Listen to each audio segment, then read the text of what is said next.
지난주에 메시지 그 흐름이 어떤 메시지 흐름입니까? 세례 요한에 대한 메시지였어요. 지난주 메시지가 세 단락으로 이렇게 나눠서 있는데, 세례 요한이 자기 제자들을 예수님 앞에 보내서 예수님께 질문한 내용이 첫 번째고요. 두 번째는 예수님께서 그 제자들에게 답을 주어서 너희 선생에게 이렇게 알려주어라 라고 하는 말씀이고, 세 번째는 그들이 떠난 후에 예수님께서 세례 요한이 어떤 사람인가, 세례 요한은 어떤 분인가 해서 예수님께서 세례 요한을 말씀하셨지요. 오늘은 20절부터 30절까지 말씀인데, 마태복음 11장에 담겨있는 말씀이고요. 그 말씀이 함께 묶어있는 말씀이죠. 이 말씀은 중요한 중심이 뭐냐, 아들의 소원대로 계시를 받은 자가 어떤 자인가 하는 거예요. 믿음 생활을 우리가 생각하면은 우리가 신앙생활 한다, 교회 나온다, 그것이 온전한 믿음인가 했을 때는 또 그것이 아니라고 하는 겁니다. 성경에 보면 예수님께서 너희가 선지자 노릇하고, 너희가 기적을 행하고, 너희가 능력을 행하고, 너희가 표적을 행하고, 너희가 치유를 나타내고, 그것을 주님께서 잘했다고 말하는 것이 아니고 불법을 행하는 자들아 했어요. 왜 불법이라고 했을까요? 선지자 노릇했다는 거예요. 그리고 온갖 능력, 표적, 역사를 했다는 거예요. 그런데 주님께서는 불법을 행하는 자들아 그랬어요. 왜 불법이라고 했습니까? 하나님의 뜻대로 하지 않는 것은 다 불법이라 그렇게 성경에 표현하고 있어요. 그러면 오늘 본문 말씀에 좀 가서 이제 보시면 20절부터 24절까지 주님께서는 세례 요한의 제자들을 보내고 난 후에 세례 요한이 어떤 사람인가 말씀하신 후에 바로 예수님께서는 이 말씀을 하셨어요. 그래서 우리가 한번 본론에 가서 주보에 남았던 그 내용을 한번 읽어보시기 바랍니다. 본문 말씀 시작. 예수께서 권능을 가장 많이 행하신 모울들이 회개하지 아니하므로 그때 책망하시되 화 있을진저 고라사나 화 있을진저 벳사다 너희에게 행한 모든 권능을 두로와 시돈에게 행하였더라면 그들이 벌써 배울 수 있고 제에 앉아 회개하였으리라. 내가 너희에게 이르노니 심판날에 두로와 시돈의 너희보다 견디기 쉬우리라. 가버나움아 내가 하늘에서까지 높아지겠느냐 음부에까지 낮아지리라. 내게 행한 모든 권능을 소돔에서 행하였더라면 그 성이 오늘까지 있었으리라. 내가 너희에게 이르노니 심판날에 소돔 땅이 너보다 견디기 쉬우리라 하시니라. 오늘 이 말씀은 칭찬하는 얘기가 아니고 책망하는 얘기예요. 책망. 어떤 사람에게 책망하고 있습니까? 회개하지 아니하고 돌이키지 아니하는, 마음이 완전히 굳어있는 그런 심령을 향해서 하나님께서 책망하고 있는 겁니다. 그 책망의 이유가 무엇이 뭐라겠는가? 회개하지 않는 그 이유가 주님께서 많은 권능을 행했다는 거예요. 왜 주님께서 권능을 행했습니까?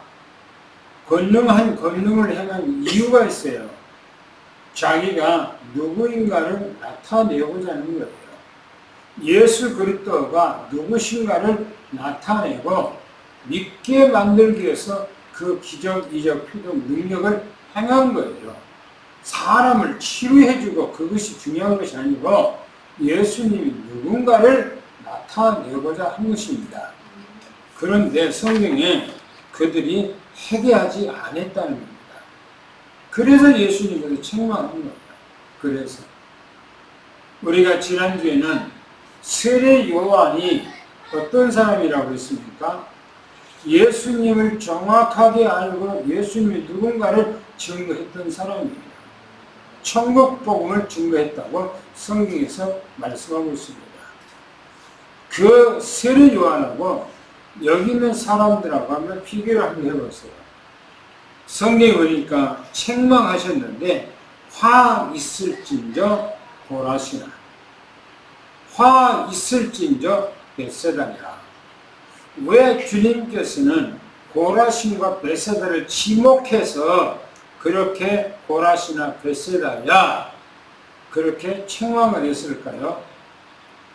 이 고라신과 벳세다에서 예수님께서 능력을 가장 많이 표적을 가장 많이 일으켰던 곳이 바로 이 고라신과 벳세다예요. 그런데 사람들은 예수님이 기적, 이적, 표적 일으키니까 무수한 많은 사람들이 예수님 보려고 예수님 앞에 왔어요. 그 사람들이 그 기적, 이적, 표적을 보기 위해서 온 것이지 예수님을 믿으려고 온 것이 아니라고 하는 사실이에요. 우리가 신앙생활 하는데 뭐 때문에 신앙생활합니까? 지난주에 주님께서 말씀하시기를 이런 말씀을 하세요. 너희들이 왜 광야에 나갔더냐?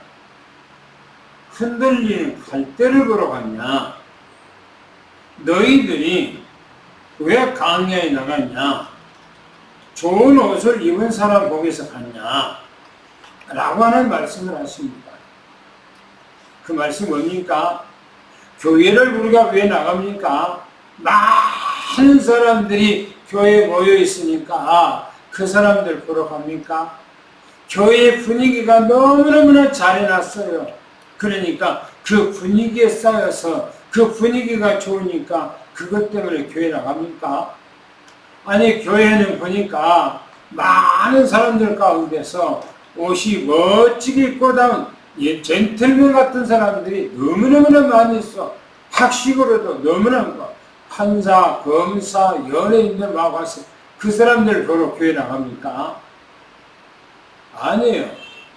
교회라고 하는 것은 하나님과 나와의 일대관계지 1대1의 관계지 사람 주변 사람하고는 아무 관계가 없는 겁니다. 할렐루야. 보세요. 고라시나 벳세다야 너희에게 행한 모든 그 권능, 능력을 행한 것을 두로와 시돈에 행했다라면 그랬어요. 두로와 시돈이 어떤 것입니까? 이방인 지역이에요. 이방인 지역.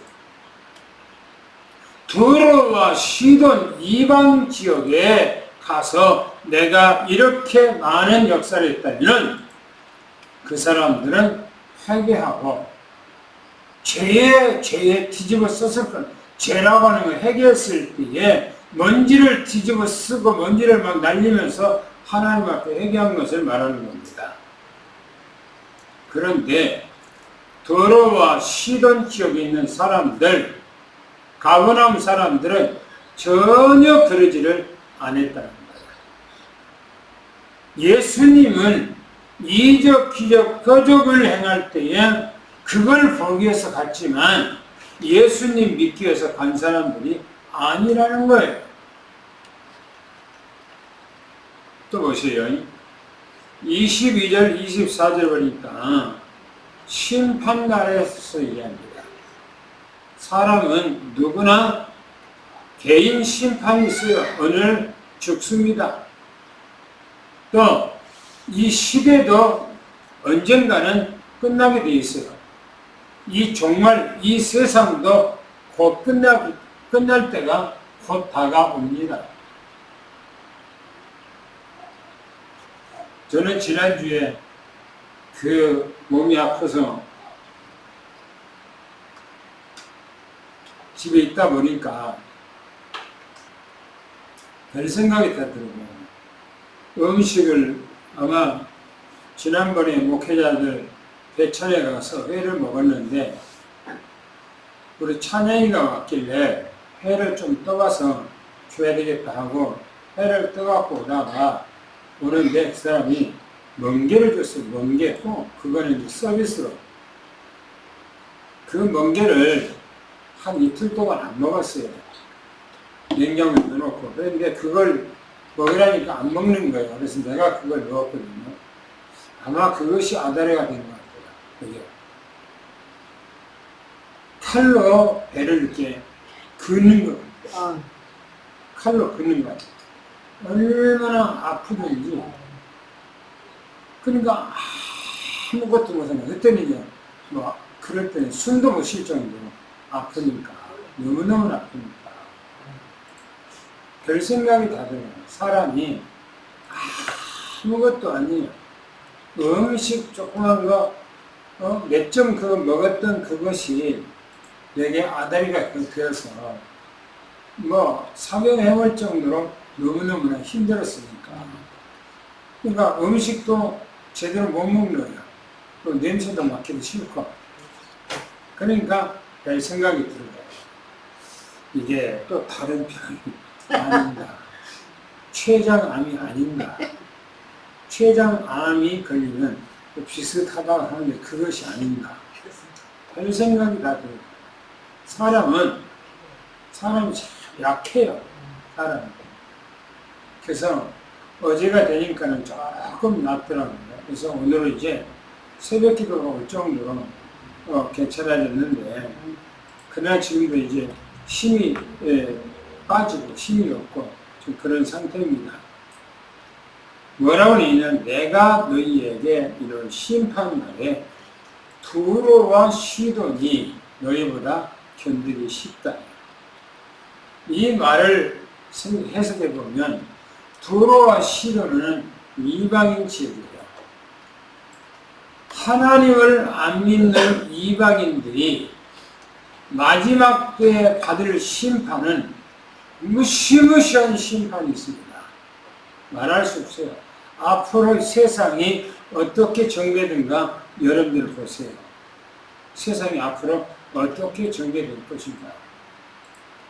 그런데 주님께서는 오히려 두로와 시돈이 너희보다 견디기 쉽다 그렇게 얘기했어요. 편하다는 거예요. 너희 견딜 수 있다는 거예요.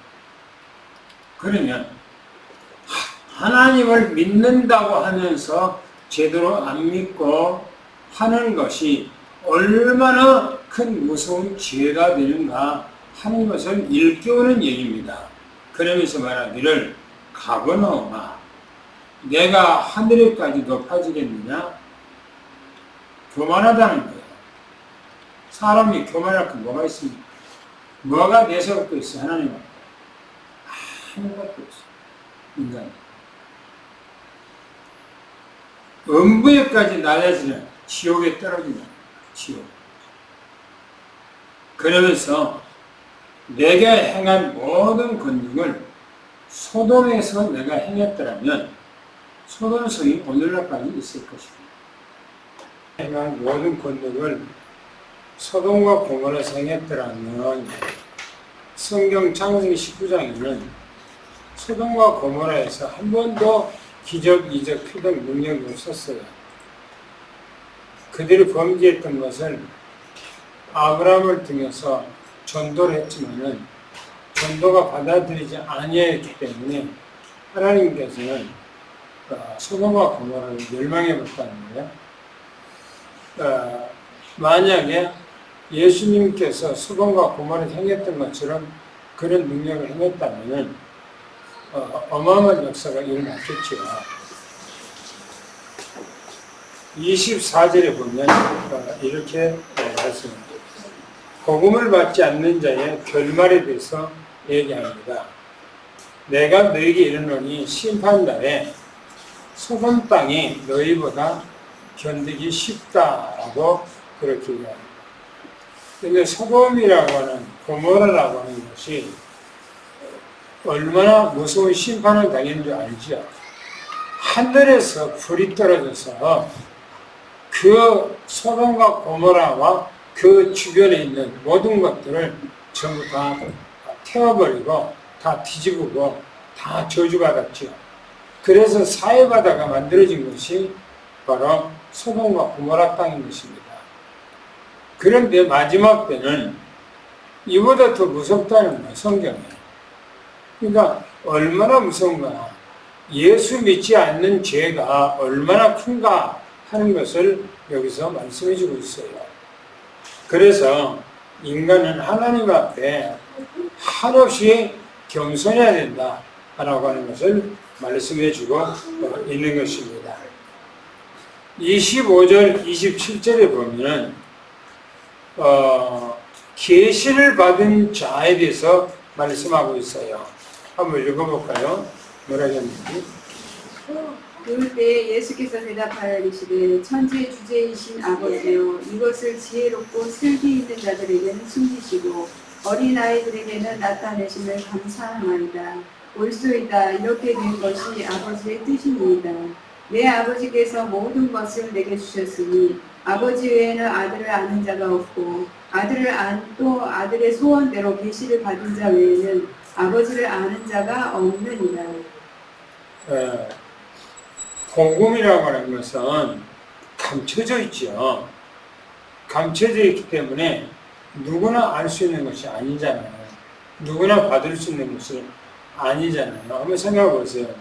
세례 요한이 이 땅에 왔을 때 세례 요한 자기 능력 갖고 예수님을 알고 예수님을 전했습니까? 아니잖아요.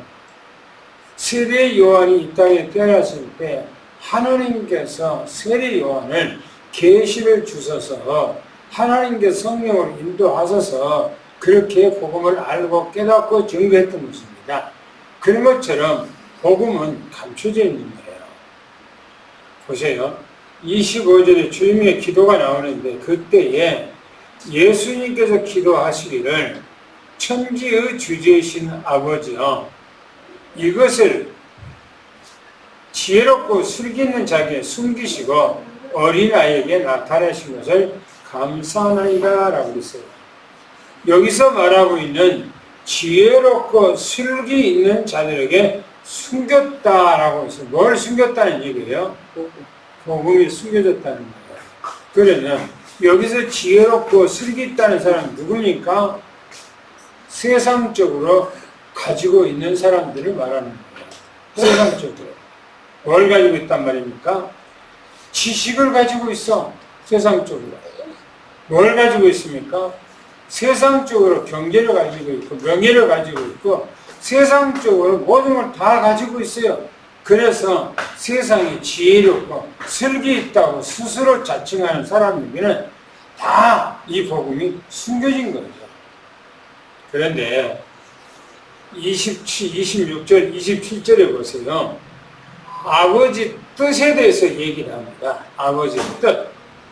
옳소이다. 맞습니다. 지당합니다. 라고 하는 말씀인데 이렇게 하신 것이 아버지 뜻대로 하신 것인데 모든 주권이 주님 앞에 있다는 거예요. 그러면서 아버지 외에는 아들을 아는 자가 없고 아들과 아들의 소원대로 계시를 받은 자에는 아버지가 누군지 아는 자가 없다라고 말합니다. 여러분 여기서 말하기를 뭐라고 말합니까?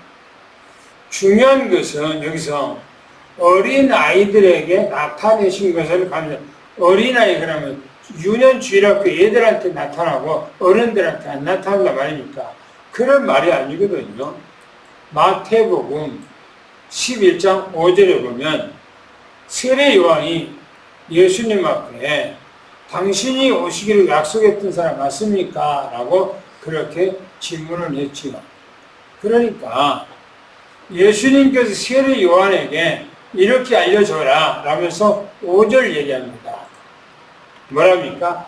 맹인이 보게 되고 또 못 걷는 자가 걸으며 나병 환자가 치유가 되며 또 못 듣는 자가 듣게 되고 죽은 자가 살아나고 가난한 자에게 복음을 증거된다 해라.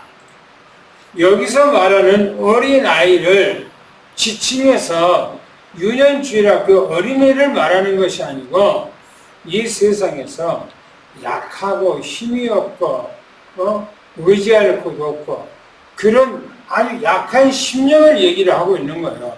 예수님 앞에 예수님께서 복음을 증거하는 사람들 중에 예수님 앞에 오는 사람들이 누가 왔습니까? 다 병들고 가난하고 어렵고 하는 사람들이 주님 앞에 왔단 말이에요.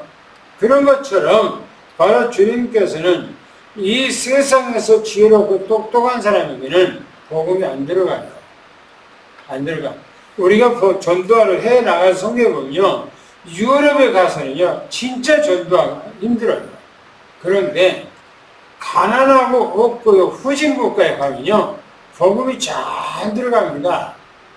그런 것처럼 똑같습니다. 그래서 우리가 이 시대에 얼마나 복을 받았는가, 예수 그리스도를 통해서 하나님 아버지를 정확하게 알고 우리가 믿고 신앙생활하는 것은 우리가 너무너무나 큰 복을 받았다는 사실입니다. 할렐루야. 너무너무나 큽니다. 한번 생각해 보세요. 예수 그리스도 쉽게 믿어집니까? 쉽게 우리가 알겠어요? 아니거든요. 모르거든요. 세례 요한이 이 땅에 왔을 때에 성령으로 충만하고 성령의 계시를 통해서 세례 요한에게 하나님께서 알려주니까 세례 요한이 예수님이 누군가를 정확하게 아는 거예요. 그런데 예수님께서 기적, 이적, 표적, 능력을 행하는 것에 예수 그리스도의 계시의 영이 임하지 않으니까 안 믿는 거예요. 돌아오지 않는 거예요. 우리는 이 시대에 예수 그리스도가 누군가 정확하게 알고 믿는 것이 얼마나 큰 복이라는 것을 말씀하고 있는 거예요. 또 보셔요.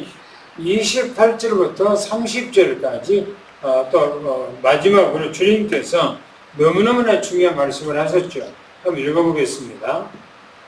수고하고 무거운 짐진 자들아 다 내게로 오라. 내가 너희를 쉬게 하리라. 나는 마음이 온유하고 겸손하니 나의 멍에를 메고 내게 배우라. 그리하면 너희 마음이 쉼을 얻으리니 이는 내 멍에는 쉽고 내 짐은 가벼움이라 하시리라. 주님께서 부르심입니다. 28절에는 주님께서 부르심이에요. 수고하고 무거운 짐진 자들아 그랬어요. 인간은 이 땅에 누구든지 수고하고 무거운 짐을 지고 있어요. 무슨 말씀입니까? 창세기 3장 사건을 통해서 인간은 해결할 수 없는 그 문제 속에 빠집니다. 사단 문제, 죄 문제, 하나님을 떠난 문제. 이걸 인간 스스로 어떻게 해결합니까? 인간이 지식으로 해결할 수 있습니까? 경제로 해결할 수 있습니까? 안 그러면 세상의 어떤 권력으로 해결합니까?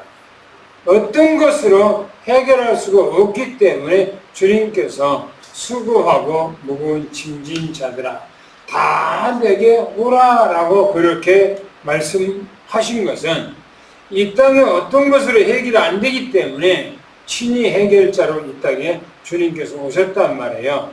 그래서 내가 너희를 쉬게 해주겠다. 평안하게 해주겠다.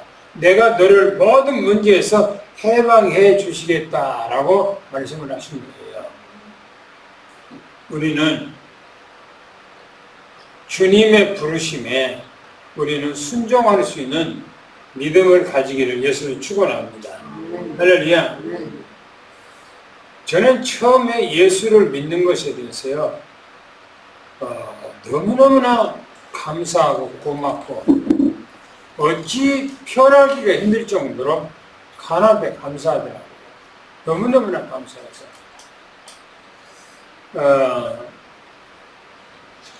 군대에서 새벽기도 나가는 것은 힘들어요. 또 교회가 우리 부대 안에가 있으면 되는데 우리 부대 안에 교회가 없어요. 우리 교회 밖에 다른 부대가 교회가 있는 거예요. 연대 안에가 있는 거예요.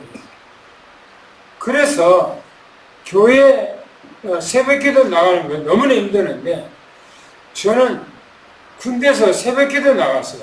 우리 부대에 나가서 다른 부대까지 가서 왜?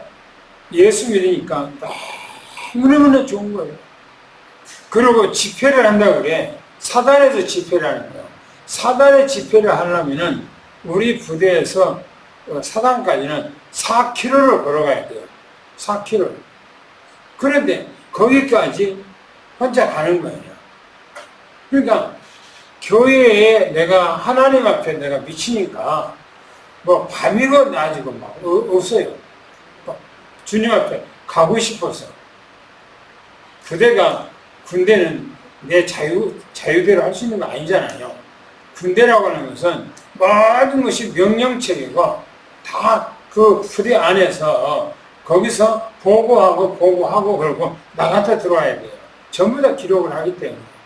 그런데 뭐 나는 막 나가고 막 들어오고 했거든요. 그러니까 하나님 앞에 그렇게 열심히 하니까 누가 말리지 못하더라고요. 하나님 앞에 주님을 너무너무나 사랑하고 좋아하니까 우리는 예수님께서 우리를 부르십니다. 또 우리를 불러서 우리가 주님 앞에 온 거예요. 그래서 우리 주님께서 여러분들의 모든 문제를 다 해결해 주신 것을 믿기 바랍니다. 그리고 주님 앞에 맡기세요. 다 맡겨버리세요. 우리가 염려 근심한다고 된 거 아니거든요. 29절 30절 마지막에 보면 주님께 와서 배우라고 이렇게 말합니다. 우리는 주님이 우리 모델입니다. 모델. 무슨 모델입니까? 신앙의 모델, 믿음의 모델이에요. 이 땅에 주님께서 오셔서 사역하시면서 뭐 염려한 것 있습니까? 걱정한 것 있습니까? 안 그러면 뭐 두려워한 것 있습니까? 아무것도 없어요. 하나님 앞에 모든 것을 맡기고 그 사역을 감당한 것처럼 우리가 이 땅 살아가는데 그 믿음을 가지고 승리해야 됩니다. 할렐루야. 나는 마음이 온유하대요. 온유라고 말은 무슨 말이라고 했죠? 말씀으로 길들여진 자 그렇게 말하잖아요. 말씀으로 길들여진 자. 그래서 또 나는 겸손하다 이렇게 말합니다. 이 땅에 살아가는데요. 하나님 앞에 은혜 받는 것은 중요합니다. 하나님 앞에 어떻게 은혜를 받냐면 온유하고 겸손해야 합니다. 첫째도 겸손이고 둘째도 겸손이고 세 번째도 겸손이에요. 겸손한 사람에게 하나님께서 은혜가 임하게 되어 있어요. 그리고 주님께서 말합니다. 나의 멍에를 메고 배우라 이렇게 말합니다. 주님께서는 이 땅에 오셔서 자기에게 모든 인류의 모든 사명을 다 목에다가 치고 주님께서 가셨잖아요. 그런 것처럼 우리도 내 모든 사명을 내 어깨에다가 메고 주님 앞에 주님만 따라가는 그런 믿음을 가지기를 축원합니다. 그리하면 네 마음이 쉼을 얻을 거예요. 평안해질 거예요. 걱정, 의심이 없어질 거예요. 우리는 주님 앞에 내 미래 모든 걸 다 내려놓기를 예수 축원합니다. 할렐루야. 그리고 이는 내 명예는 쉽고 내 짐은 가볍다라고 말합니다. 우리는 주님 앞에 모든 것을 내려놔야 돼요. 내가 이 땅에 노력해서 내가 이 땅에서 살아가는데 힘써서 되어질 일은 아무것도 없다라고 하는 사실을 믿고 주님 앞에 기도해서 승리하기를 예수는 축원합니다. 하나님